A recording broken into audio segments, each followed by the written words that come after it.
প্রিয় দর্শক, স্বাগত জানাচ্ছি আগামীর বাংলাদেশ অনুষ্ঠানে। আশা করি আপনারা ভালো আছেন, সুস্থ আছেন। আজকে আমাদের সঙ্গে অতিথি হিসেবে রয়েছেন ফয়েজ আহমদ, প্রধান উপদেষ্টার সিনিয়র অ্যাসিস্ট্যান্ট প্রেস সেক্রেটারি, রয়েছেন সাবেক সংসদ সদস্য বিএনপির নেত্রী নীলুফার চৌধুরী মনি। আপনাদের দুজনকেই স্বাগত। ফয়েজ আহমদ, আমরা জানি জাতিসংঘ সাধারণ পরিষদের অধিবেশনে যোগ দিতে 21 সেপ্টেম্বর দিবাগত রাতে নিউ ইয়র্কের উদ্দেশ্যে ঢাকা ছাড়বেন প্রধান উপদেষ্টা প্রফেসর মোহাম্মদ ইউনূস।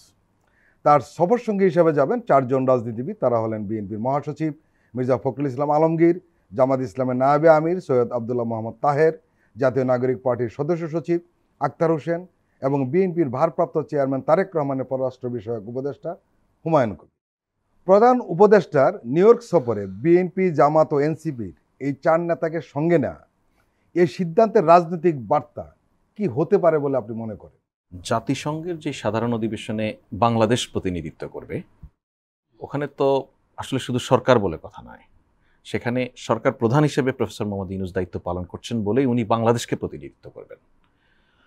এই সম্মেলন বা এই অধিবেশন, এখানে এমন অনেক ঘটনাই ঘটবে যেটা ভবিষ্যৎ বাংলাদেশের জন্য বা আগামী সম্মেলনটির আগ পর্যন্ত অনেক ক্ষেত্রে গুরুত্বপূর্ণ।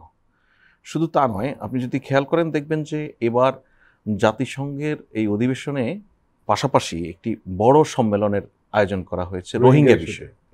রোহিঙ্গা ইস্যুটা বাংলাদেশে গত 8 বছর ধরে অত্যন্ত গুরুত্বপূর্ণ একটি ইস্যু হলেও আমরা এই ইস্যুটিকেও রাজনৈতিকভাবে বিবেচনা করেছি সবসময়। আমরা দেখেছি যে শেখ হাসিনার শাসনামলে রোহিঙ্গা ইস্যুর মতো একটি জাতীয় সংকটকেও মোকাবেলার ক্ষেত্রে কখনোই এদেশের জাতীয় নেতৃবৃন্দকে সম্পৃক্ত করা হয়নি। আপনি যদি অতি সম্প্রতি খেয়াল করেন যে কক্সবাজারে যেই রোহিঙ্গা বিষয়ক একটি হাই লেভেল কনফারেন্স অনুষ্ঠিত হয়েছে, সেই কনফারেন্সে কিন্তু এই রাজনৈতিক দলগুলির প্রতিনিধিরা অংশ নিয়েছেন। বিএনপি, জামাত, এনসিপি, এবি পার্টি, গণসংহতি বা অপরাপর অন্যান্য পলিটিক্যাল পার্টিগুলির নেতৃবৃন্দ সেখানে অংশ নিয়েছেন। এর একটা উদ্দেশ্য আছে সুনির্দিষ্ট। আপনি যদি রাজনৈতিক বলেন রাজনৈতিক, আপনি যদি বলেন বাংলাদেশের পরবর্তী যে সমস্ত শাসন ব্যবস্থার কন্টিনিউশন বা পলিসি কন্টিনিউশন, সেজন্য এটা গুরুত্বপূর্ণ। সেটা হচ্ছে যে এই রোহিঙ্গা ইস্যুটাকে আমরা কিভাবে হ্যান্ডেল করব, রোহিঙ্গা ইস্যুর ঠিক বাস্তবিক অবস্থাটা কোন জায়গায় রয়েছে, এইটা নিয়ে যেমন কক্সবাজারের সম্মেলনে কথা হয়েছে, একইভাবে এইটা যখন নিউ ইয়র্কে অনুষ্ঠিত হবে সেখানেও বেশ গুরুত্বপূর্ণ। এই জায়গায় আমরা এই বর্তমান যে সরকার, এটি একটি ইন্টারিম এবং খুব দ্রুতই ক্ষমতার দায়িত্বের হস্তান্তর ঘটবে। দায়িত্ব কাদের কাছে যাবে? একটি রাজনৈতিক নেতৃবৃন্দের কাছেই যাবে। যে সমস্ত রাজনৈতিক নেতৃবৃন্দের কাছেই ভবিষ্যৎ বাংলাদেশের দায়িত্ব যেতে পারে, সেই সমস্ত বিবেচনায় এই পলিটিক্যাল লিডাররা খুবই পোটেনশিয়াল। সেই পলিটিক্যাল লিডাররা নিজেরা থেকে জাতিসংঘের অধিবেশনে বাংলাদেশের যে অবস্থান, বাংলাদেশকে প্রতিনিধিত্ব করার যেই প্রক্রিয়া এবং বাংলাদেশকে ভবিষ্যতে প্রতিনিধিত্ব করার ক্ষেত্রে আরও কী কী করণীয় হতে পারে, সেটার বিষয়ে যেমন এক ধরনের জ্ঞান ওনারা লাভ করতে পারবেন বা ওনারা সরকারকেও পরামর্শ দিতে পারবেন এই বর্তমান সম্মেলনে। অপরদিকে এই যে রোহিঙ্গার যে সম্মেলনটি, রোহিঙ্গা সম্মেলনে পরবর্তীতে কী করণীয় হতে পারে বা কি বাংলাদেশকে কি করতে হবে, সেই জায়গাগুলি নিরূপণের জন্য রাজনৈতিক নেতৃবৃন্দের সম্পৃক্ততা অত্যন্ত গুরুত্বপূর্ণ বলে মনে করে সরকার। সেই ইতিবাচক মনোভাবের জায়গা থেকেই সরকার বিএনপি, জামাত, এনসিপি এই রাজনৈতিক দলগুলির নেতৃবৃন্দকে এবারের জাতিসংঘের সাধারণ অধিবেশনে প্রধান উপদেষ্টার সফর সঙ্গী হিসেবে নিয়ে যাচ্ছেন। নীলুফার চৌধুরী মনি, এটি কূটনৈতিক প্রয়োজনে সরকারের গৃহীত একটি পদক্ষেপ নাকি রাজনৈতিক? আপনি কিভাবে দেখছেন?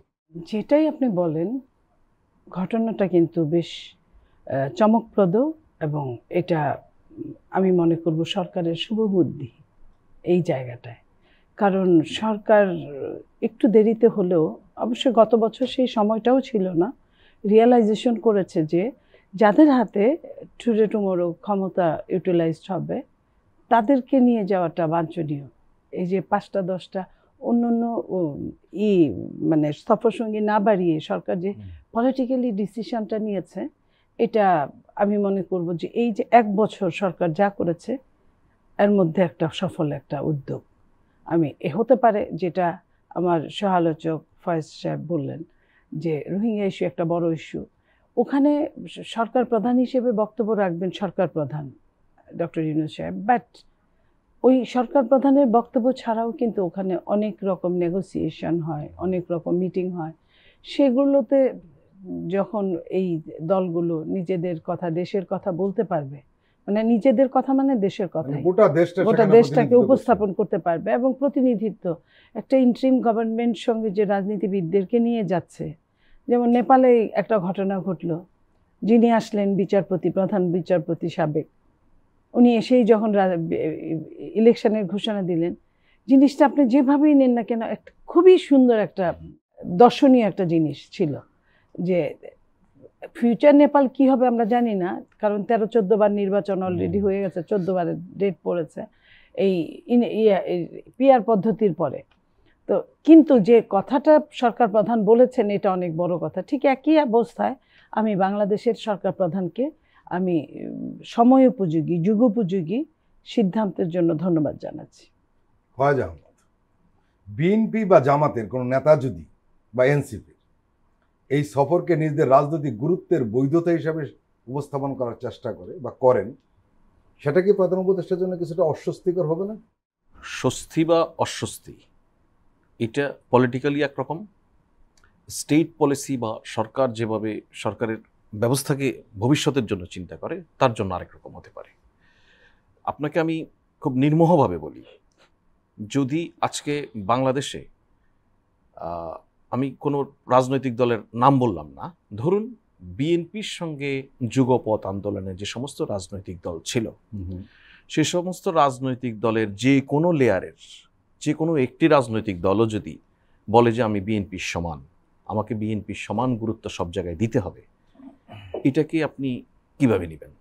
আমি বোধ করি বাংলাদেশের রাজনীতি সচেতন কোনো মানুষই এটাকে খুব স্বাভাবিকভাবে নেওয়ার একটা কথা তো আমাদের রয়েছে যে অনেক রাজনৈতিক দল রয়েছে, মানে দল যারা রয়েছে দলের সে নেতা বড় আর কি।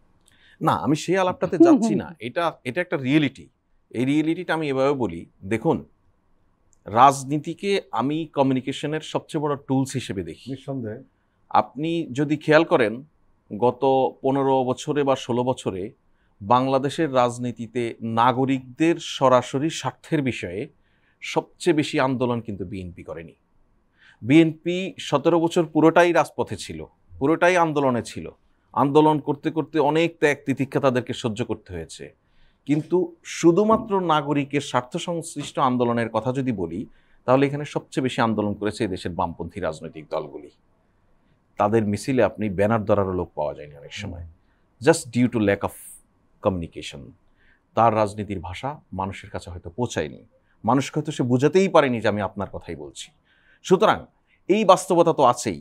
একটি রাজনৈতিক দল কি কারণে বড় নয়, বা রাজনৈতিক দলের চেয়ে তার নেতা কি কারণে বড়, সেটা একটা অন্য রাজনৈতিক ডিসকাশন এবং অনেক বড় ডিসকোর্সের ব্যাপার। সে জায়গায় আমি যেতে চাচ্ছি না। আমি শুধু এতটুকু বলতে চাই, কোন পলিটিক্যাল পার্টি, এনসিপি, জামাত, বিএনপি, এটাকে তার পলিটিক্যাল লিগেসি হিসেবে দেখবে নাকি পলিটিক্যালি সে অনেক এম্পাওয়ার্ড হিসেবে নিজেকে পোর্ট্রেট করার সুযোগ পাবে, দ্যাট ইজ তাদের ইস্যু। কিন্তু সরকারের দিক থেকে অত্যন্ত পরিষ্কার এবং একদম পরিষ্কারভাবে সরকার যেটা বোঝাতে চায় সেটা হচ্ছে যে সরকার শাসন ব্যবস্থার, সরকার ক্রাইসিসের, সরকার সম্ভাবনার কন্টিনিউশন চায়। যেই সংকট আমার আছে সেটা উত্তরণের পথ কি, সেটা ইন্টারিম শেষ করতে পারবে না, সেটা পরবর্তী নির্বাচন, এটা হলো একটা রিলে রেসের মতো। রেসটা যেখানে শেষ হবে সেখান থেকে যেন কেউ শুরু করতে পারে। যেটা আমি বলছি যে ধরেন আওয়ামী লীগ কি পারতো না, তাদের সময় যখন শেখ হাসিনা ইউএনএ বাংলাদেশকে প্রতিনিধিত্ব করেছেন, তখন তার পরবর্তী সাকসেসর, রাজনৈতিক সাকসেসর বলছি আমি, তার নিজের না, অন্য বিরোধী 2-3টা দলকে নিয়ে যেতে, যে দেখেন তাহলে কি হয়, আপনি বহির্বিশ্বে অন্তত এইভাবে প্রতিনিধিত্ব, তো বাংলাদেশ থেকে একটা প্রতিনিধি দল এসেছে যেখানে রুলিং পার্টি উইথ অপোজিশনস, আলাদা মেসেজ। সুতরাং এখানে আমাদের তো আর কোনো রাজনৈতিক অভিলাষ বা উচ্চাভিলাষ নাই যে এটা দিয়ে আমরা কোনো পলিটিক্স করব। আমাদের একদম হিসাব পরিষ্কার, রোহিঙ্গা ইস্যুটা পৃথিবীর যেই এজেন্ডা, প্রায়োরিটি লিস্ট, সেটা থেকে হারিয়ে গিয়েছিল। প্রফেসর ইউনূস দায়িত্ব গ্রহণের পরপরই উনি সর্বোচ্চ চেষ্টা করেছেন এটাকে যেন আবার গ্লোবাল এজেন্ডায় নিয়ে আসা যায়। আপনি দেখুন জাতিসংঘের এই 8 বছরে জাতিসংঘের প্রতি বছর একটি করে সম্মেলন হয়েছে না, কোনো সম্মেলনে কি রোহিঙ্গা ইস্যুটা এতটা গুরুত্ব দিয়ে আলাদা গুরুত্ব পেয়েছে? পায়নি। প্রফেসর ইউনূস চেষ্টা করেছেন জাতিসংঘ মহাসচিবকে রোহিঙ্গা ক্যাম্পে নিয়ে এসেছেন ও তাদের সঙ্গে সলিডারিটি জানিয়ে উনি রোজা রেখেছেন, তাদের সঙ্গে ইফতার করেছেন। তার মানে কি, রোহিঙ্গা ইস্যুটাকে তো আমরা যদি হারিয়ে যেতে দেই, তাহলে গ্লোবাল এজেন্ডা থেকে হারিয়ে গেলে, যে রোহিঙ্গারা কাদের টাকায় চলে, ডোনারদের টাকায় চলে, তারা যদি এখন এখান থেকে ফোকাস থেকে নষ্ট হয়ে যায়, তাহলে তো বাংলাদেশের জন্য এটা একটা মানে বড় বড় burden। ধরনের বার্ডেনের তৈরি, এমনিতেই বার্ডেন, হুম। এটা আরো আরো অনেক বড় বার্ডেনের তৈরি হবে। সুতরাং রোহিঙ্গা ইস্যুটা আনটিল আনলেস আমরা একটা শান্তিপূর্ণ প্রত্যাবাসন নিশ্চিত করতে না পারি, আমরা যদি গ্লোবাল কমিউনিটিকে এখানে এঙ্গেজ রাখতে না পারি, তাহলে এটা বড় বিপর্যয় হবে বাংলাদেশের জন্য। আপনাকে আমি সিম্পলি এখানে খুবই প্রসঙ্গক্রমে একটা ইনফরমেশন আপনাকে দেই। আপনি বলেন তো ফরিদ ভাই, আপনি সর্বশেষ কবে দেখেছেন যে রোহিঙ্গা ক্যাম্পের সংঘাত 2 জন নিহত 1 জন নিহত? আপনি ভুলে গেছেন। সম্প্রতিকালে অথচ আমরা অলমোস্ট এভরিডে রোহিঙ্গা ক্যাম্পে সংঘাত সহিংসতার খবর পেতাম না? বর্তমানে সেটি বন্ধ। তার মানে কি এটা কি অলৌকিকভাবে বন্ধ হয়ে গেছে? তা তো না, এটা নিয়ে কাজ হয়েছে। ক্যাম্পের মধ্যে ওই শান্তি শৃঙ্খলাটা নিশ্চিত করা গেছে, যার কারণে নিজেদের মধ্যে হানাহানিটা বন্ধ হয়েছে। নিজেদের মধ্যে হানাহানি বন্ধ হলেই কিন্তু তাদের যেই প্রত্যাবাসনের যেই পথ এবং পদ্ধতি, এসব নিয়ে নিজেদের মধ্যে আরো গভীরভাবে আন্ডারস্ট্যান্ডিংটা তৈরি হবে। সেটা সরকার নিশ্চিত করার চেষ্টা করেছে।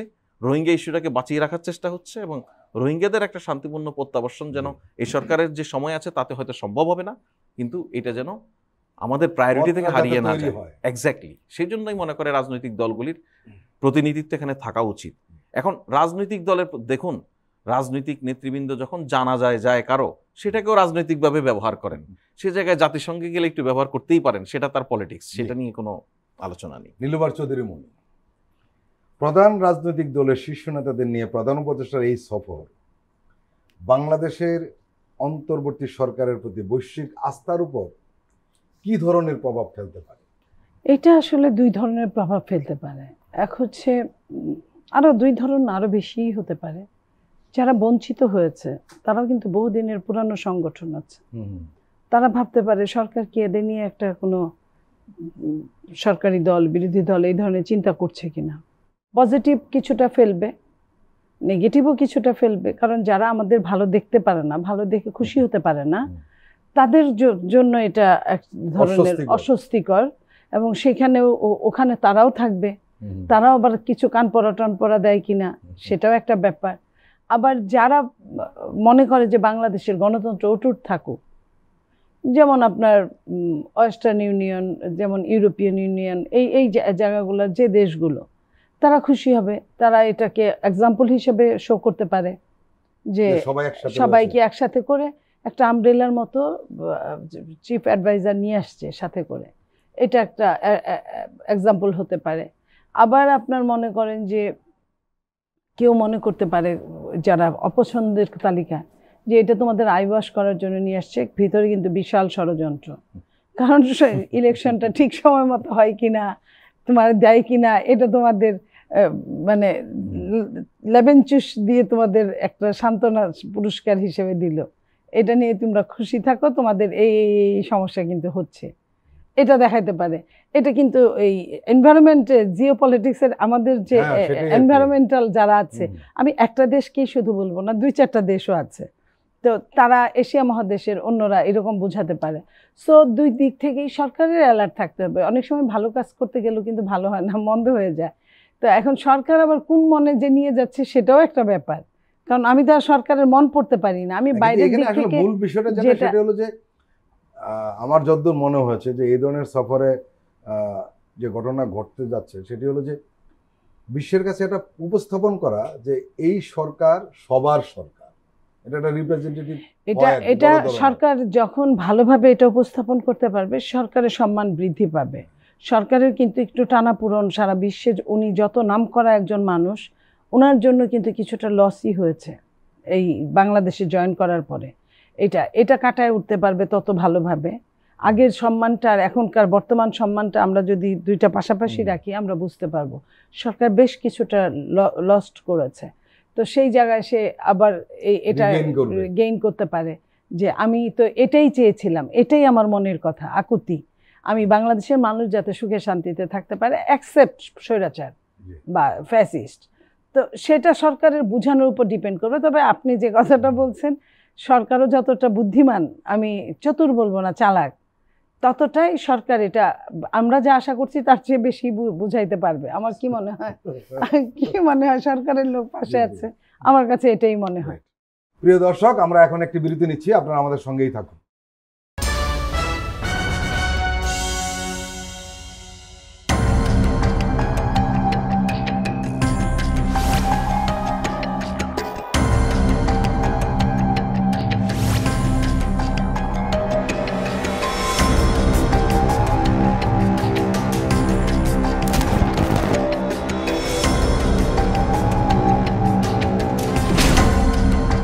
ফ্যাসিবাদের দিনলিপি, গবেষণা ও উপস্থাপনা সাইদ খান, প্রযোজনা আফরোজা সুলতানা ও মামুন মাহমুদ। দেখবেন প্রতি রবি থেকে বৃহস্পতিবার সন্ধ্যা ৭টায়।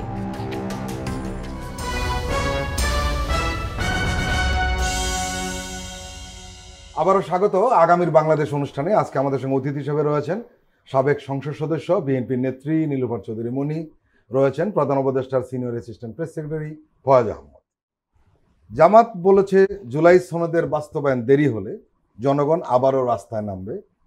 তারা বলছে এই সনদ নির্বাহী আদেশের মাধ্যমে জারি করা হোক এবং প্রয়োজনে গণভোটের আয়োজন করা হোক। তবে এই গণভোট অবশ্যই জাতীয় সংসদ নির্বাচনের আগেই হতে হবে, নির্বাচনের পরে নয়।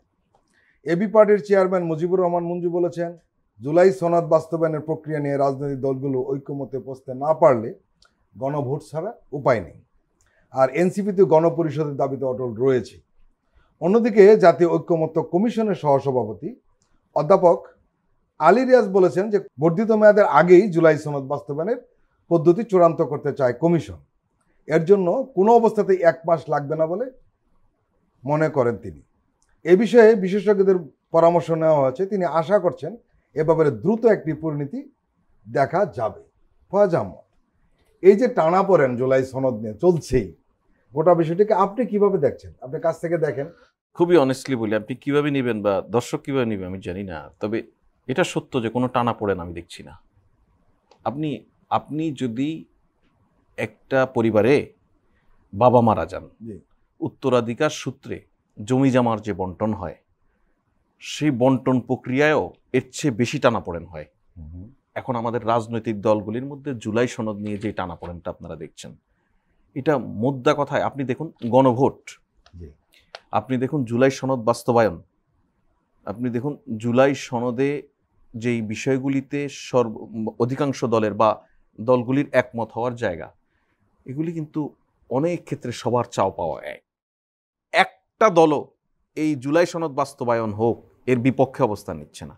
আলোচনাটা কি হচ্ছে? পদ্ধতি নিয়ে, বাস্তবায়নের পদ্ধতি। তার মানে আপনি বুঝতে পারছেন, আমরা কিন্তু সেই টেবিলে বসেই আলাপ করছি যেই টেবিলে আমাদের প্রত্যেকেরই লক্ষ্য এক, পথ পদ্ধতি ভিন্ন ভিন্ন আইডিয়া আমাদের মধ্যে আছে। এটা আলোচনার মধ্য দিয়েই সমাধান করতে হবে, অন্য কোনো বিকল্প নেই। কিন্তু এখন যে আন্দোলনে যাচ্ছে, এখন কর্মসূচিতে আমি বলছি রাজনীতিতে টেবিলের আলোচনা আর মাঠের কর্মসূচি এটা অনেক সময় খুবই সম্পর্কযুক্ত। যেই দলগুলি কর্মসূচিতে যাচ্ছে, আপনি এই কর্মসূচিকে অনেকটা এই সৌন্দর্যের বাইরে গিয়ে বিবেচনা করতে পারতেন তখন, যদি তারা নিজেদেরকে এই আলোচনা থেকে প্রত্যাহার করে নিত। একই সময় তারা এই আলোচনায় এক্সিস্ট করছে, তারা কথা বলছে, অপিনিয়ন দিচ্ছে, একসঙ্গে বসে চা খাচ্ছে, গল্প করছে, খুব আন্তরিক পরিবেশে এই পলিটিশিয়ানরা এক হয়ে কথা বলছে। বিএনপিরও মোটা দাগে কোনো আপত্তি নেই সেসব জায়গায়। হ্যাঁ, আপত্তির জায়গা কি? কেউ চায় জাতীয় নির্বাচনের আগে গণভোট, কেউ চায় জাতীয় নির্বাচনের সঙ্গেই একই সঙ্গে দুটো ব্যালট, একটি জাতীয় নির্বাচনের ব্যালট আর একটি গণভোটের ব্যালট। এই তো এগুলি প্রফেসর আলী রিয়াজ যেটা বলেছেন যে নির্ধারিত যে 1 মাস সময়, এই 1 মাস সময়ের আগেই সমাধানযোগ্য সমাধান হবে। এর কারণ কি কারণে বলছি? আমি শুরুতেই যেটা বলছিলাম যে আমি কোনো টানাপোড়েন দেখি না। কারণ আমার টানাপোড়েন না দেখার অন্যতম একটা কারণ হচ্ছে, আপনি যিনি টানাপোড়েন দেখছেন তিনি শুধু স্ক্রিনটা দেখে দেখছেন, কাগজ পড়ে দেখছেন। ফরচুনেট অর আনফরচুনেট, আমি এই কাগজ পড়ার পাশাপাশি ওনাদেরকে একসঙ্গেও দেখছি, ইনডোরেও দেখছি। ওনাদের ইনডোরে যেই ধরনের মনোভাব প্রত্যেকটি পার্টির, সেই মনোভাব ইঙ্গিত দেয় আমরা একটি ইতিবাচক ফলাফলের খুব কাছাকাছি আছি। সুতরাং ওই অর্থে টানাপোড়েন নাই, এবং রাজনীতিতে ধরেই ছাড় দিয়ে দেওয়ার কোনো ব্যাপারও আমি দেখি না। আসলে এতটা সোজা হওয়া রাজনীতি উচিত না যে আমি আপনাকে বললাম ভাই এটা দেন, আপনি বললেন হ্যাঁ ঠিক আছে এটা যৌক্তিক নিয়ে নেন। এটাও হয় না। পলিটিক্সে একটু বার্গেন থাকে, প্রত্যেকেই একটা উইনিং, এক্স্যাক্টলি প্রত্যেকে একটা উইনিং পজিশনে থাকতে চায়। প্রত্যেকে তার এক ধরনের ভিউজ, তার এক ধরনের পলিসি, তার এক ধরনের ইডিওলজিকে মেনটেন করার চেষ্টা করে। সেই জায়গায় সে ঠিক কোন পর্যায়ে গেলে একটুখানি কম্প্রোমাইজ করবে সেই পর্যায়টা সে বোঝার চেষ্টা করে, বা তার কাছ থেকে যে আদায় করে নেবে তার নেগোসিয়েশনের পাওয়ার বা ক্যাপাসিটিটা বোঝার চেষ্টা করে। আমি ওই ক্যাপাসিটির পার্ট হিসেবেই স্টেট প্রোটেস্টটাকেই দেখি, এর বাইরে কিছু না। নীলুফার চৌধুরী মনি, সংস্কার প্রশ্নে সম্ভবত বিএনপি কিছুটা নমনীয় দেন, আমরা দেখলাম যে সংস্কার প্রশ্নে বাড়াবাড়িতে না গিয়ে দ্রুত নির্বাচনমুখী কর্মসূচি দিকে যাওয়ার সিদ্ধান্ত নিয়েছে বিএনপি। একই সঙ্গে শিগগিরই নির্বাচনী ইশতেহার প্রণয়ন এবং প্রার্থী বাছাইয়ের দিকে মনোযোগ দেবে দলটি। জুলাই জাতীয় সনদ বা গুরুত্বপূর্ণ সাংবিধানিক সংস্কার প্রশ্নে বিএনপির দিক থেকে যে অবস্থান প্রকাশ করা হয়েছে এর বাইরে আর তেমন কিছু করার নেই বলেছে দলটি। বিশেষ করে সোমবার যে স্থায়ী কমিটির মিটিংটি হয়েছে সেখানে এই বিষয়গুলি নিয়ে ব্যাপক আলোচনা হয়েছে এবং বিএনপি বলছে যে এখন তাদের অপেক্ষা করে থাকাই ভালো। এই বিষয়ে জাতীয় ঐকমত্য কমিশন বা সরকার কি সিদ্ধান্ত নেয় সেটা তারা দেখবে।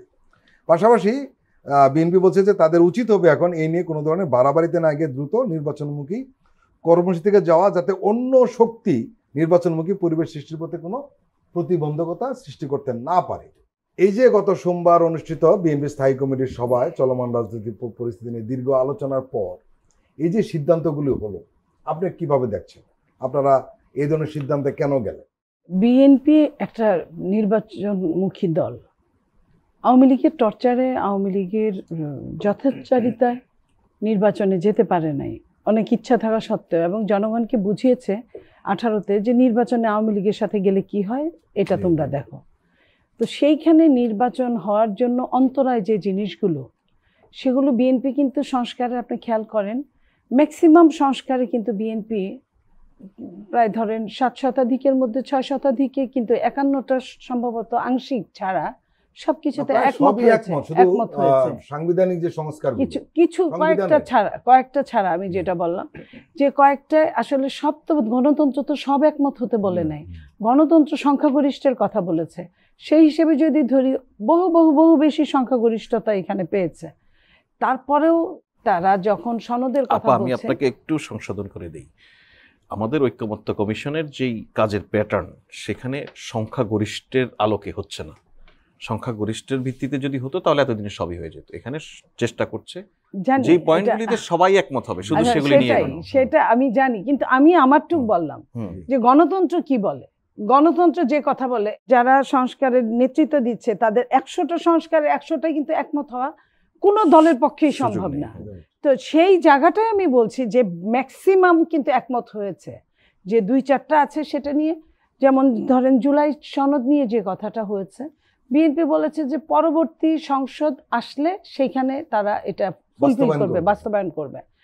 এইখানে অন্যরা যারা বলছে আন্দোলনে কিন্তু এখানে সবাই ছিল, তার মানে সনদটা হলে সবারই লাভ, কম বেশি সবার লাভ। কিন্তু বিএনপি যে কথা বলছে, কারণ পালিয়ে যাওয়া সরকার কিন্তু আর আসতে পারবে না, তো যারা সরকারে যাক তারা কিন্তু আন্দোলনের রত গণ অভ্যুত্থানের সরকারই হবে। তো গণ অভ্যুত্থানের সরকার অবশ্যই এখানে আন্তরিক থাকবে। তো বিএনপি এই কথাটাই বোঝাতে চেয়েছে, যেটা নিয়ে যে এই যে জামাতের 5 দফা বা এনসিপির দফা, সেগুলাকে আমরা খুব বড় করে দেখছে না। এর চেয়েও যদি আরও যদি নেগোসিয়েবল হয়, বিএনপি সেটাও করতে রাজি নির্বাচনের স্বার্থে। এই কারণে যে বাংলাদেশের এখন যে অবস্থা, বিএনপি পাওয়ারে যে নির্বাচনটা এই জন্য নিবে সেটার জন্য না, বাংলাদেশের অবস্থার প্রেক্ষাপটে একটা নির্বাচিত সরকার ভীষণভাবে প্রয়োজন। এইটা আমার মনে হয় এখানে তিনজনই বিনা বাক্যবে এটা বলবেন। তো এই যে প্রয়োজন, নইলে বাংলাদেশের অনেক বড় জাতীয় সমস্যা হয়ে যেতে পারে। তো সেই জায়গা থেকে চিন্তা করলে প্রত্যেকেরই ছাড় দেওয়া উচিত, শুধু বিএনপির একার না, জামাতেরও ছাড় দেওয়া উচিত। এবং দেখেন জামাত মেন্টালি কিন্তু ছাড় আগেই দিয়ে ফেলেছে। বিএনপি এখন বলছে যে নমিনেশন প্রার্থীদের ক্লিয়ার করবে ম্যাক্সিমাম, আর কিছু থাকবে তো ওই যে শরিকদের জন্য। তো জামাত কিন্তু 300 আসন অলরেডি দিয়ে ফেলেছে, এবং এনসিপিও কিন্তু অনেক জায়গায় গিয়ে দিয়ে ফেলেছে। তো সেইখানে বিএনপি এখনো দেয় নাই। তাহলে আপনার কে নির্বাচনে বেশি উৎসুক? তারাই তো বেশি উৎসুক। সো তারা আন্দোলনও করবে, তারা নির্বাচনও চাইবে। আপনি বলতে চাচ্ছেন যে তাদের যে আন্দোলন, সেটা একটা রাজনৈতিক, যতটুকু পাই আমরা চেষ্টা করছি, যতটুকু পাই এই চাপে ফেলে, এটা একটা চাপ প্রয়োগ ছাড়া আর কিছুই না। এবং সরকার যদি, আমি মনে করি সরকার যদি একটা টাইমলাইন দিয়ে দেয়, যদি একটা ফ্রেমের মধ্যে যে এই এই এই তুমি চাইতে পারো, এটা তুমি আমার দায়িত্ব বুঝায় দেওয়ার পরে তোমরা কি করবে এটা তোমাদের ব্যাপার, বাট আমি থাকা অবস্থা এইটার মধ্যেই তোমরা থাকো, এটা সরকার বললে আমার মনে হয় যে আন্দোলনকারীদের জন্য এবং আন্দোলন সহনকারীদের জন্য, যারা সহ্য করছে, দুই পক্ষের জন্যই মঙ্গল হবে এবং সরকারের জন্য তো অবশ্যই মঙ্গল হবে। এটার পাশাপাশি প্রশাসনকে ঢেলে সাজানো, প্রশাসনে যদি আগের সেই প্রেতাত্মারা থাকে তাহলে কিন্তু প্রশাসনের লোক কিন্তু নির্বাচনমুখী হবে না, নির্বাচন আন্তরিক হবে না। আর আন্তরিক না হলে নির্বাচনে কি হয়, যত সেন্টার আছে তার যদি অধিকাংশ ব্যালট বাক্স ছিনতাই হয়ে যায়, ছিনতাই হলে কি হয়, নির্বাচন বন্ধ হয়ে যায় ওই জায়গাটায়। তো অর্ধেকের বেশি যদি নির্বাচন বন্ধ হয়ে যায় তাহলে তো এটা সরকারের জন্য যেমন অশনি সংকেত, দলগুলোর জন্য অশনি সংকেত, দেশের জন্য অবশ্যই অশনি সংকেত। মিডিয়াকে বিএনপির স্থায়ী কমিটির একজন সদস্য মঙ্গলবার বলেছেন যে আমরা নির্বাচন নিয়ে ব্যস্ত থাকব, সংস্কারের ব্যাপারে সরকার যা খুশি করুক, ভবিষ্যতে যাতে এটা আইনি চ্যালেঞ্জ না হয় সেটাই বিএনপির চাওয়া। আমি যেটা বললাম, সোমবার যে স্থায়ী কমিটির বৈঠক হয়েছে তারপরে বিএনপির একজন নেতা এই প্রতিক্রিয়া দিয়েছেন। আপনি জানেন যে এর আগে গত রোববার জাতীয় ঐক্যমত্য কমিশনের বৈঠকে বিএনপির স্থায়ী কমিটির সদস্য সালাউদ্দিন আহমদ আশাবাদ ব্যক্ত করে বলেছেন যে প্রধান উপদেষ্টার ব্যক্তিগত উদ্যোগে জুলাই সনদের বাস্তবায়ন প্রক্রিয়ার সমাধান হবে। প্রধান উপদেষ্টা প্রফেসর মোহাম্মদ ইউনূসের উপস্থিতিতে সালাউদ্দিন আহমদের বক্তব্য এবং পরে স্থায়ী কমিটির সিদ্ধান্ত থেকে আমরা বুঝতে পারছি জুলাই সনদ বাস্তবায়ন কিভাবে হবে তার পথ বের করতে হবে প্রধান উপদেষ্টা, এবং এই বিষয়টি প্রধান উপদেষ্টার কোর্টে বল দিয়ে দিয়েছে বিএনপি। এরকম আলোচনা কিন্তু রাজনৈতিক মহলে ব্যাপকভাবে চলছে।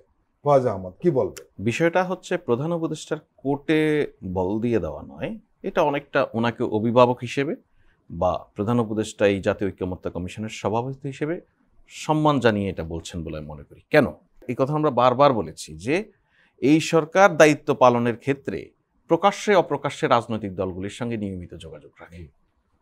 সুতরাং প্রধান উপদেষ্টাকে আপনি দায়িত্ব দেয়া, প্রধান উপদেষ্টা একদম নিজে যেভাবে মনে করেন বা নিজে যেভাবে বুঝেন সেভাবেই করে ফেলবেন তা নয়।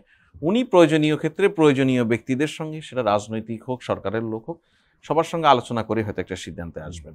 যেটা দেশের মানুষের প্রত্যাশা, দেশের মানুষ এই জিনিসটা দেখতে চায় যে আমাদের রাজনৈতিক দলগুলি নিজেরা আলোচনা করে ঐক্যমত্যে পৌঁছতে পেরেছে। মানুষ এই বার্তাটা চায়। কিন্তু বিএনপি কিন্তু স্পষ্টই বলে দিয়েছে এখন যে প্রধান উপদেষ্টা তারা যে আস্থা প্রকাশ করেছে এবং যেভাবে বক্তব্য রেখেছে যে প্রধান উপদেষ্টাই এখন এটা সমাধান। না সেটা কোনো, আমি তো সেটা খুবই ইতিবাচক দিক। সেই ইতিবাচক দিকের ক্ষেত্রেও প্রধান উপদেষ্টা যে সিদ্ধান্ত নেবেন বা যেটা করবেন এমন কিন্তু নয় যে প্রধান উপদেষ্টা নিজেই কোনো ফর্মুলা আবিষ্কার করবে। ফর্মুলা কিন্তু ইতিমধ্যে ওনারা পলিটিক্যাল পার্টিগুলি নানান ফর্মুলা দিয়েছে। সেগুলি হয়তো বিএনপি যে ফর্মুলা দিয়েছেন সেটা থেকে একটু ছেটে আরো ক্লিন আপ করা, জামাত যে ফর্মুলা দিয়েছে সেটার সঙ্গে এটাকে কতটা অ্যাডজাস্ট করা যায় সেটা দেখা, এনসিপি যে ফর্মুলা দিয়েছে সেটাকে এখানে কিভাবে অ্যাকোমোলেট করা যায় সেটা দেখা। সেই জায়গাটা তো ঐক্যমত্য কমিশনের দায়িত্ব রয়েছেই। ঐক্যমত্য কমিশনের কাজটা কি? সবাই তার অপিনিয়ন দিয়েছে, সেটা কি একটা ফার্নির জায়গায় নিয়ে আসা, সবার কাছে গ্রহণযোগ্য হয় এমন একটা লাইন তৈরি করা। সেই জায়গায় তো ঐক্যমত্য কমিশন কাজ করছে। সুতরাং এখানে না ফরিদ ভাই, আসলে যেভাবে আমরা এটা নিয়ে খুব বেশি উদ্বেগ উৎকণ্ঠার জায়গা দেখছি, অনেস্টলি বলি যে এত উদ্বেগ উৎকণ্ঠার জায়গা এটা নিয়ে নাই। আমাদের এখানে পলিটিক্যালি অনেক ক্ষেত্রে অনেক ছোট ছোট ইস্যুকে অনেক বড়ভাবে খুব হাইপ তৈরি করা হয়। জাতীয় ঐক্যমত্য কমিশনের এখন এই বাস্তবায়নের পদ্ধতি বলেন বা দলগুলির ঐক্যমত্যে পৌঁছানোর জায়গা বলেন, এগুলি নিয়ে এরকম একটা হাইপ চলছে। বিশ্বাস করেন আপনি, গত 1 বছর ধরে আমাদের এই সরকারের সময়ে যতগুলি বিষয় নিয়ে আমি উদ্বেগ উৎকণ্ঠার মধ্যে পড়েছি, কোনোটিরই কিন্তু নেতিবাচক ফলাফল আমরা পাইনি, প্রত্যেকটি ইতিবাচক পেয়েছি। এর অন্যতম কারণ ছিল রাজনৈতিক দলগুলির মধ্যে ওই কমন আন্ডারস্ট্যান্ডিংয়ের জায়গা যে আমাদের মধ্যে গণতান্ত্রিক প্রক্রিয়ায় সুনির্দিষ্ট বর্ডার মেনে এক ধরনের আলাপ আলোচনা বিতর্ক তর্ক থাকবে, কিন্তু সেটা কখনোই ওই বর্ডার ক্রস করবে না যে বর্ডার ক্রস করে গেলে ফেসিবাদ সুযোগ পাবে। সেই জায়গায় একমত হওয়ার ফলেই আমরা সবগুলি সমস্যার ইতিবাচক সমাধান পেয়েছি, এটারও হবে। নীলুফার চৌধুরী মনি অনেকে আশাবাদ ব্যক্ত করেছেন যে প্রধান উপদেষ্টা নিউ ইয়র্ক সফরে 3 প্রধান রাজনৈতিক দলের নেতাদের অংশগ্রহণের মধ্য দিয়ে অনেক কিছু বদলে যেতে পারে, এমনকি জুলাই সনদ কিভাবে বাস্তবায়ন হবে সেই পথও বের হতে আসতে পারে। আপনার কি মনে হয়? আপনার কথা ঠিক, অনেক সময় পাওয়া যায় কথা বলার, সেমিনার করার, আড্ডা দেওয়ার, এলাকার লোকাল যে লোকদের সাথে মিটিং করা, এগুলো সব কিছুর মধ্যে একটা আলাদা আন্তরিকতা বহন করে, যদি কেউ আন্তরিক হতে চায়। আর যদি না চায় তাহলে তার জন্য কিন্তু আলাদা রাস্তা আছে। আমি অনেক সেমিনার করেছি, আমি দেখেছি না চাইলে, আমি শেখ হাসিনার সাথেও আমি কোপেনহেগেন গিয়েছিলাম, তার সাথে যাইনি, আমরা আগে গিয়েছি, যেহেতু আমরা তার দল করি না, আমরা সংসদ থেকে আমরা তার আগে গিয়েছি, উনি যাওয়ার আগে। উনি যেই দিন ওইখানে ইন করে ওই দিন আমরা আমাদের যতগুলো মিটিং টিটিং শেষ করে চলে আসছি। তার মানে কিন্তু দেখেন, দেখা কিন্তু হলো না, কিন্তু একই সফরে কিন্তু নামটা থাকলো। তো সেই জায়গা থেকে আমি বলছি যে প্রধান উপদেষ্টার যদি আন্তরিকতা থাকে তাহলে এইখানে আলোচনা হতে পারে, আলোচনা ফলপ্রসূ হতে পারে। আলোচনা কতটুকু ফলপ্রসূ হলো বা হলো না সেটা বড় কথা না, দেশবাসী কিন্তু একটা আশা নিয়ে আপনার মতো, আপনার এই যে দিস্তা দিস্তা কাগজের মতো আশাবাদ নিয়ে বসে আছে, হলেও কিছু হতে পারে এবং দেশবাসী এটার জন্য খুশি। যেমন ধরেন লন্ডন মিটিংটা দুই একটা পার্টির মন খারাপ হলেও লন্ডন মিটিংটা কিন্তু সারা দেশে একটা আলাদা একটা খুশির জোয়ার বয়ে দিয়েছিল। ঈদের পরপরই ঘটনা এবং মানুষের মধ্যে আরেকটা ঈদের আমেজ এনে দিয়েছিল যে ডক্টর ইউনূসের সাথে বিএনপির অ্যাক্টিং চেয়ারম্যানের যে এই যে রুদ্ধদ্বার বৈঠকটা হয়েছে, এটা দেশের জন্য অনেক অনেক অনেক মূল্যবান সময় এবং সামনের দিনে দেশ ভালো কিছু আশা করছে, এটা মনে করছে। এখন মনে করেন যে এটা তো আরও কাছাকাছি, চিফ অ্যাডভাইজারের আন্তরিকতা এবং অন্য দলের আন্তরিকতা, প্রত্যেকেই যেন যায় তাদের আন্তরিকতা নিয়ে, যে এটা যদি এই আপনার টকশোটা যদি এই লাইনটা শুনে তারা, এই তিনটা দলকেই আমি বলবো আপনাদের আন্তরিকতা যে আমরা মিলেমিশে একটা নির্বাচন করব, যে যেভাবে ইসে আসুক আমরা মেনে নিব। আর চিফ অ্যাডভাইজারেরও ওইটাই যে আমি সত্যিকার অর্থে কোনো ব্যবসায়ী চিন্তা করে আমি নিয়ে যাচ্ছি না, আমি দলীয় রাজনৈতিক চিন্তা করেই দেশটার মঙ্গলের জন্য, দেশটা যদি মঙ্গলময় হয় তাহলে ব্যবসা বাণিজ্য সবই মঙ্গল হবে, তারও ব্যবসা ভালো হবে, আমাদেরও ব্যবসা ভালো হবে, ব্যবসায়ীদের ওটাই আমি ব্যবসায়ীদের ব্যবসা ভালো হবে এটাই বুঝাতে চেয়েছি। প্রিয় দর্শক, আমরা আবার একটি বিরতি নিচ্ছি, আপনারা আমাদের সঙ্গেই থাকুন।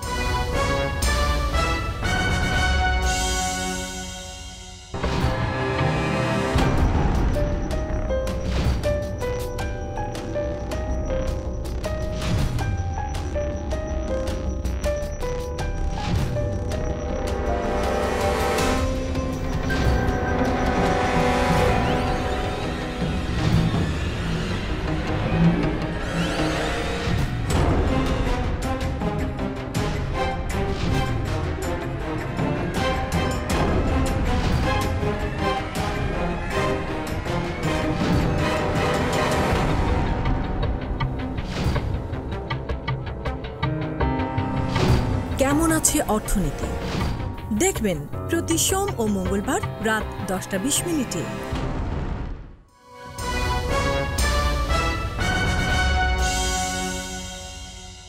প্রিয় দর্শক, আবারও স্বাগত আগামীর বাংলাদেশ অনুষ্ঠানে। আজকে আমাদের সঙ্গে আলোচনায় রয়েছেন নীলুফার চৌধুরী মণি, সাবেক সংসদ সদস্য, বিএনপি নেত্রী, রয়েছেন ফয়েজ আহমদ, প্রধান উপদেষ্টার senior assistant press secretary. Nilufar Chowdhury Moni, আপনি একটু ইঙ্গিত দিয়েছিলেন, কিন্তু আসলেই তাই, আপনার দল পুরোপুরি নির্বাচনমুখী হয়ে দাঁড়িয়েছে এবং তারা কিছু অভিযানও শুরু করেছে, কর্মসূচি দিচ্ছে, অক্টোবরে কর্মসূচি নিয়ে মাঠে নামবে। এবং এই কর্মসূচির একটা মেজর অংশ যেটা, সেটা হলো যে বিরোধী দলের সমালোচনার জবাব ও সংস্কারের অঙ্গীকার নিয়ে তারা ভোটারদের কাছে যেতে চায়, এটি একটি বিষয়। আর সোমবার যে দলের স্থায়ী কমিটির বৈঠকে সেখানে আলোচনা হয়েছে এই বিষয়গুলো নিয়ে, সেখানে বিএনপি বিরুদ্ধে, নেতাকর্মীদের বিরুদ্ধে চাঁদাবাজি সহ নানা অপরাধের যে অভিযোগ উঠেছে সেগুলো নিয়েও কথা হয়েছে এবং আমরা জানি এইগুলো নিয়ে বিএনপি আসলে রীতিমতো হিমশিম খাচ্ছে। এবং এই যে পরিস্থিতি বা এই পরিবেশ, ঠিক এই সময় তারা নির্বাচনী প্রচারণার সিদ্ধান্ত নিল। মোট কথা, নির্বাচনের আগে আসলে বিএনপি ভাবমূর্তি ফেরানোর একটা পরিকল্পনা করেছে এবং আমরা যতটুকু খবর পেয়েছি গণমাধ্যম কর্মী হিসাবে, এই বিষয়গুলি স্থায়ী কমিটিতে ব্যাপকভাবে আলোচনা হয়েছে যে বিএনপির ভাবমূর্তি কীভাবে ফেরানো যায়। এর মানে হলো বিএনপির ভাবমর্যাদার কি ক্ষতি হয়েছে? দেখেন, যারা ফিল্ডে থাকে, কাজ করে, সমালোচনা তাদেরই হয়। জি, বিএনপির ভাবমূর্তি ক্ষতি হয়েছে কি হয় নাই সেটা এলাকাবাসী জবাব দিবে, যেহেতু নির্বাচন খুব বেশি দেরি নাই। এবং এটা সত্যি, বিএনপি যাই মনে করুক, আপনারা যাই মনে করেন, আমি যাই মনে করি, প্রত্যেকটা সাফারার এলাকাবাসী জানে যে কার কাছে আমি নিরাপদ, কার কাছে আমি সাফারার। এবং এই আমাদের নেতা জনাব তারেক রহমান সাহেব বারবার একটা কথা বলছেন, এইবারের ভোটটা কিন্তু ডিফারেন্ট হবে। তো এই ডিফারেন্ট ভোটে যদি তাদের টনক না নড়ে, যারা বিশেষ করে যারা ক্যান্ডিডেট প্রার্থী, তারা যদি সৎ হওয়ার জন্য, জনগণের মঙ্গলে আসার জন্য যদি কাজ না করে, তাহলে তারা পতিত হবে স্বৈরশাসকের মতো। কারণ এটা কারোর জন্যই ভালো কোনো ফল নিয়ে আসবে না। আমি এটা মনে করি যে বিএনপি আগেও আপনার বহিষ্কার করেছে অনেককে। বিএনপির যেটা সবচেয়ে বেশি সমস্যা সেটা হলো যে যারা বিএনপি নিয়ে প্রপাগান্ডা ছড়ায় তারা সব বড় বড় জায়গাগুলো দখল করে বসে আছে, ওগুলা নিয়ে সাধারণ জনগণের চোখে পড়ে না। লাইক আমি এটা আরো দু এক জায়গায় বলছি, এক জাহাজ চাল যখন ডুবে যায়, মানুষ মনে করে কথাটা পত্রিকা টেলিভিশনে যখন দেখায় যে বড় কয়েক হাজার মেট্রিক টন চাল শহর জাহাজ ডুবে গেছে, বলছে ও একটা জাহাজ ডুবে গেছে, ও একটা জাহাজ ডুবে গেছে। কিন্তু পরের দিনই যখন চালের দাম 2 টাকা 3 টাকা বেড়ে যায়, প্রত্যেকটা লোক কিন্তু তখন কি করে, যার কাছ থেকে চাল কিনে তার 14 গোষ্ঠীরে গালাগালি করে, সরকারের গালাগালি করে। কিন্তু ওই যে ক্ষতিটা, ওই ক্ষতি হলে কি হতো এটা কিন্তু সাধারণ জনগণ ওটা তাদের মাথায় রাখতেও চায় না, যায়ও না, কিছু সচেতন মহল ছাড়া। সো এই সাধারণ মহল কিন্তু ওই সস্তা দরের জিনিসগুলাই বুঝবে। ওই 2 টাকা বেড়ে গেল এটাই কিন্তু সে নাছোর বান্দা, ওটা ছাড় দিতে রাজি না। তো সেই জায়গায় আমি মনে করি যে যারা এই যে ছোট ছোট জায়গায় যে নোংরামিগুলো করেছে বা করছে, তাদের দিকে বিএনপি অবশ্যই দৃষ্টি দিয়েছে এবং দিবে সামনের দিকেও। কিন্তু থামছে না তো, থামছে না। এখানে আমি একটা প্রশ্ন করি, আপনার দল কিন্তু, আপনার দলের কিছু নেতা কর্মী চাঁদাবাজি দখলে জড়িয়ে পড়েছে, এটা কিন্তু আপনার দল অস্বীকার করছে না। এই অস্বীকার করছে না কারণেই তারা পদক্ষেপ নিচ্ছে, শাস্তি দিচ্ছে। কিন্তু আমার প্রশ্নটা হলো থামছে না কেন? এটাকে কেউ কেউ বলছে যে বিএনপির দলের নেতৃত্ব পর্যায়ে নিয়ন্ত্রণটা নেই, এক জায়গায় অনেক গ্রুপে বিএনপি অবস্থান করছে। এটা একটা জিনিস। আরেকটা জিনিস আছে এখানে, আমি যদিও বিএনপির সঙ্গে আমি এই কথাটা বলি নাই, আপনি যেহেতু জিজ্ঞেস করলেন আমি বলছি। লাইক এইখানে ফয়েজ ভাই আছে, সে হলো একটা জেলা নিয়ন্ত্রণ করে, একটা জেলার সবচেয়ে টপ লিডার, তার হাতেই কিন্তু সবগুলো। সে হয়তো জেলার লিডারটাই অন্য কারো মাধ্যমে, নিজে যায় তো করে না, মাধ্যমে কিছু করালো, তাতে হয় কি ওই যে করলো তার শাস্তি হচ্ছে, কিন্তু পিছনের গডফাদারটা কিন্তু রয়েই গেল। তো গডফাদার যতদিন থাকবে ততদিন কিন্তু গিনিপিগ বিভিন্ন জন হবে, আর যে গিনিপিগ হয়ে বহিষ্কার হবে তাকে বলবে তুই থাক, আমি বুঝবো কখন তোরে আনতে হবে, তুই চুপ থাক এই টাইমটা। এবং তার কিন্তু ওই নোংরামোটাও চলতেই থাকবে, চাঁদাবাজিটা, কারণ সে তো রাস্তাঘাট চিনে। এই জায়গাটাই সমস্যা। এই জায়গাটা যদি হাত না দিতে পারে, যে মেইন স্ট্রিম, ওই ছোটখাটো ডালপালা কাটলে গাছের কিছু আসে যায় না, গাছটাকে যদি আপনি ওই গাছটাকে, ওই অশুভ গাছটাকে যদি উপরে ফেলতে না পারেন, তাহলে অশুভতা দূর হবে না। আমি এটাই মনে করি। ফয়েজ আহমদ, আমি আপনি সবাই জানি যে দেশের মোট ভোটারের অর্ধেক, বলা যায় 6 কোটি ভোটার অতীতে আসলে ঠিকঠাক মতো ভোট দিতে পারেনি। এদের মধ্যে আবার একটি বড় অংশ নতুন ভোটার, তরুণ ভোটার। এই তরুণ ভোটারদের কাছে দল নয়, মার্কা নয়, প্রকৃতপক্ষে প্রার্থীর ভাবমর্যাদায় আসল। এই কারণেই হয়তো অনেকে বলছেন যে এবারে নির্বাচনে কোন দল কি ধরনের প্রার্থী দিলেও তার উপর নির্বাচনের ফলাফল অনেকটা নির্ভর করবে। আপনার মতামত? আমি আসলে আপনাকে জানতে চাচ্ছি, সরকারের সঙ্গে রয়েছেন সেই কারণে নয়, আমি জানি যে আপনি দীর্ঘদিন মাঠ পর্যায়ে সাংবাদিকতা করেছেন এবং হয়তো এই দায়িত্বের পর আবার এই পেশায় ফিরে আসবেন, আপনি বিষয়টা খুব কাছ থেকে দেখার সুযোগ হয়েছে। আপনার কি মনে হয়? দেখুন, আপা যে কথাটা বলছিলেন যে বিএনপি, বা আপনিও যে আলোচনা করছিলেন, বিএনপিকে তার ইমেজ পুনরুদ্ধারে কোনো কার্যক্রম হাতে নিয়েছে কিনা বা এটা ট্রু যে বিএনপি যেই মাপের দল, সেখানে যদি একটি স্বাভাবিক ঘটনার মধ্য দিয়ে ক্ষমতার পালাবদল করত, তাহলে বিএনপিকে এই চ্যালেঞ্জটা আসলে মোকাবেলা করতে হতো না।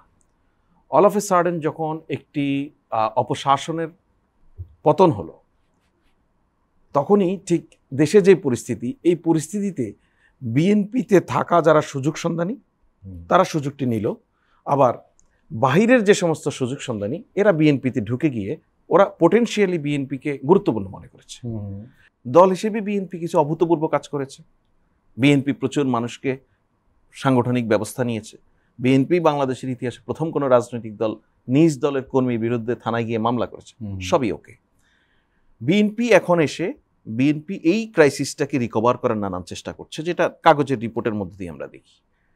সেটা করে আসলে কতটা আগামী 6 মাসে কভার করতে পারবে, কারণ একই সঙ্গে আবার কিছু কিছু ঘটনা ঘটতেও থাকবে, তাই না?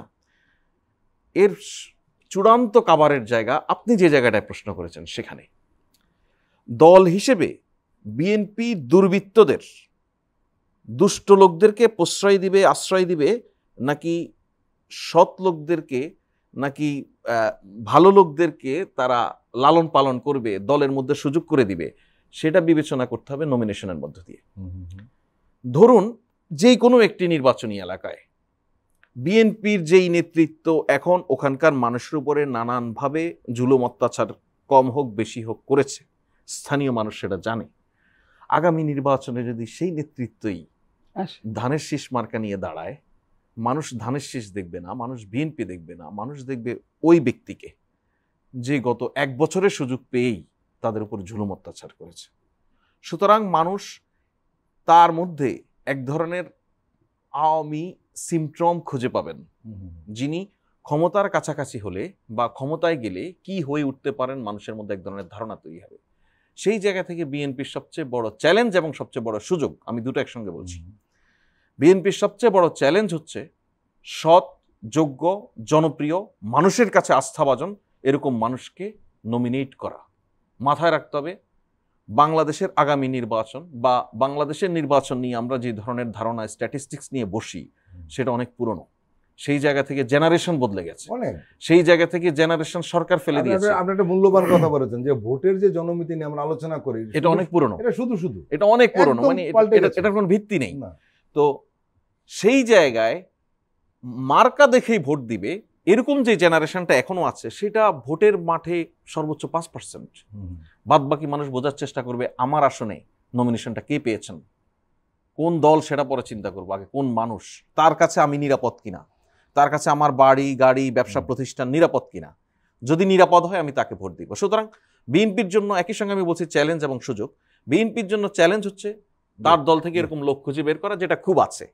আর বিএনপির জন্য একই সঙ্গে এটাকে আমি সুযোগ বলছি এই কারণে, বিএনপি যদি সৎ মানুষদেরকে তার নেতৃত্বে জনগণের প্রতিনিধিত্ব হিসেবে নিশ্চিত করতে পারে, তাহলে বিএনপি ভবিষ্যতে আগামী কয়েক দশকের জন্য রাজনীতিতে যেই সুবিধাজনক জায়গায় যাবে, সেটা এখানে আর কোনো রাজনৈতিক দল করতে পারবে না, দলগতভাবে সাইজের দিক থেকে যদি আপনি বিবেচনা করেন। সুতরাং আগামী নির্বাচনে কোন দল কি ধরনের প্রার্থী নমিনেশন দেয়, সেটা দিয়েই নির্ভর করবে আগামী সরকার কারা গঠন করবে। ফয়াজ আহমদ এবং নীলুফার চৌধুরী মনি, আপনারা দুজন আমাদের দীর্ঘ সময় দিলেন, আপনাদেরকে আন্তরিক ধন্যবাদ। প্রিয় দর্শক, আজকের অনুষ্ঠান আমরা এখানে শেষ করছি। আপনারা ভালো থাকবেন, সুস্থ থাকবেন। আল্লাহ হাফেজ।